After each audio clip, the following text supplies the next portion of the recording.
मां हीअ जॻह जो की तव्हां कॉन्फ्रेंस जो इनेकाद कयो आहे सूफ़ियन सिंध सूफ़ियन जी धरती, इन जे पोयां कहिड़ो तव्हांजो मक़सदु आहे, छा सोचियो अथव, छा कहिड़ो पैगाम खणी या कहिड़ी शइ ज़हन में रखी तव्हां ही अॼोकी जेका कॉन्फ्रेंस मुनक़िद कई आहे?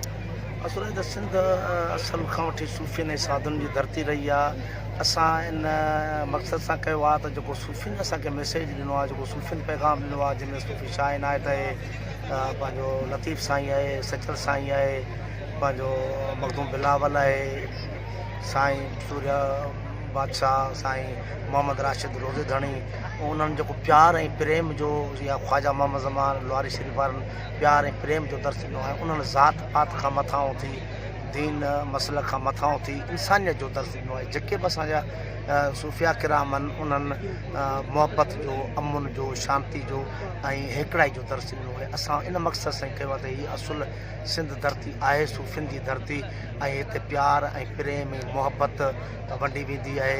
उन हवाले सां असांजो प्रोग्राम कयो। जो कल्चर आहे इन सिंध खे तमामु घणो नुक़सानु ॾिनो आहे। सिंध जी जेका मुआशी ऐं शौरी तरक़ी आहे उनमें वॾी रुकावट आहिनि सियासी तरक़ी में। उहे कुझु जेके दरगाहूं यरगमाल बणियल आहिनि, जिते अहिड़े क़िस्म जो को दर्स हले थो या अहिड़ो कमु हले थो, उहो थी सघे थो। हिते तव्हां पाण महसूसु कयो, सॼी हुनखे ॾिसो त हिते को बि जेको तासुर ॾियनि था त नशो पतो वग़ैरह ॿियो घणो कुझु हूंदा आहे, उहो तव्हां पाण महसूसु कयो त हिते को अहिड़े क़िस्म जी का बि शइ कोन्हे। हिते सिर्फ़ु इंसानियत जो, मुहबत जो, प्यार जो, प्रेम जो, भाकुरनि सां, चुमियुनि सां दर्स ॾिनो थो वञे।